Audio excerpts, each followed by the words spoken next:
Hello friends, welcome back to our channel. So వీడియోలోకి వెళ్లే ముందు ఒక వీడియో అయితే పైన ప్లే చేస్తాను. ఆ వీడియో చూడండి, తర్వాత మాట్లాడదాం.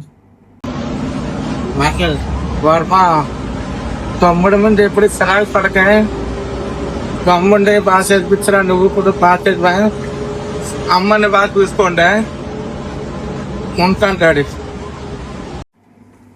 చూసారు కదా, ఇప్పుడు మీరు ఈ వీడియోలో రీసెంట్గా వైజాగ్ స్టీల్ ప్లాంట్లో ఒక పెద్ద యాక్సిడెంట్ జరిగింది. చాలా మంది చనిపోయారు. అందులో ఒక ఆయన చనిపోయే ముందు వాళ్ళ యొక్క పిల్లలతో, ముఖ్యంగా వాళ్ళ పెద్ద అబ్బాయితో తమ్ముడిని బాగా చూసుకో, అమ్మని బాగా చూసుకో అని చెప్పి చనిపోయే చివరి స్టేజ్లో కూడా ఫ్యామిలీ కోసమే ఆ ఫాదర్ ఆలోచించాడు. నిజంగా ఇది చూస్తుంటేనే చాలా కన్నీళ్ళు వచ్చేటువంటి సంఘటన ఇది. యాక్చువల్గా ఎవ్రీ ఫాదర్ వాళ్ళ లాస్ట్ స్టెప్ వరకు కూడా ఫ్యామిలీ కోసమే ఆలోచిస్తారు. అది మన అందరికి కూడా తెలుసు. మన ఇంట్లో మన ఫాదర్స్ కూడా అలాగే ఆలోచిస్తారు. బట్ అన్ఫార్చునేట్లీ ఈరోజు ఎక్కువ యూత్ వాళ్ళ యొక్క పేరెంట్స్ని, ముఖ్యంగా ఫాదర్స్ని నెగ్లెక్ట్ చేస్తూ ఉంటారు. అంటే నాన్న బయట కష్టపడతాడు, నాన్నకేం తెలీదు, నాన్న ఊరికే కోప్పడతాడు, ఈ విధంగా ఫాదర్ని నెగ్లెక్ట్ చేస్తుంటాం మనం ఎక్కువగా. ఇన్ఫ్యాక్ట్ మనం యూజ్ చేసే ఫోన్కి ఇచ్చే వాల్యూ, లేదంటే మనకి లైఫ్లో టెంపరీగా పరిచయమైన ఫ్రెండ్స్కి ఇచ్చే వాల్యూ కూడా ఫాదర్కి ఇవ్వడానికి మనం ఇష్టపడము, విచ్ ఈస్ వెరీ అన్ఫార్చునేట్.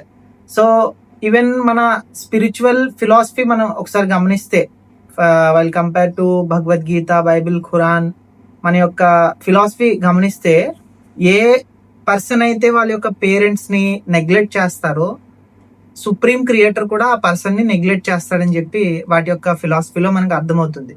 అంటే మన పేరెంట్స్ని పట్టించుకోకపోతే సింపుల్గా మన గాడ్, మన సుప్రీం క్రియేటర్ ఉన్నాడు కదా, ఆయన కూడా మనం పట్టించుకోడు. సో ఈ విధమైనటువంటి ఇబ్బంది మనం పడేటువంటి అవకాశం ఉంటుంది. సాధారణంగా మన దగ్గర ఏదైనా వస్తువు ఉంటే దాని వాల్యూ తెలీదు, అది పోయిన తర్వాత మనకు ఆ వాల్యూ తెలుస్తుంది. పేరెంట్స్ కూడా అంతే. మన దగ్గర వాళ్ళు ఉన్నంతసేపు వాళ్ళు మనం ఇగ్నోర్ చేస్తుంటాము, కోపడుతుంటాము. బట్ ఒకసారి వాళ్ళు మన దగ్గర నుంచి వెళ్ళిపోతే మన పరిస్థితి ఏంటో ఒకసారి ఆలోచించండి. కాబట్టి క్రియేటర్ మనకి ఇచ్చిన అతిపెద్ద గిఫ్ట్ ఏంటంటే మన పేరెంట్స్. సో మనం క్రియేటర్కి థ్యాంక్స్ చెప్పాలన్నా సరే మన పేరెంట్స్ని మనం ప్రేమించాలి, వాళ్ళ మాట వినాలి, వాళ్ళు చెప్పినట్టు మనం నడుచుకోవాలి.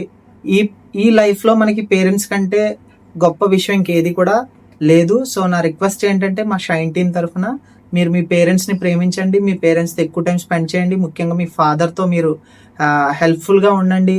ఆయన యొక్క కష్టాలను షేర్ చేసుకోండి, ఆయన యొక్క బాధను అర్థం చేసుకోండి. ఏ పని చేస్తే ఆయన హ్యాపీ ఫీల్ అవుతాడో ఆ పని చేయండి. Wish you all the best. Once again happy father's day. జై హింద్.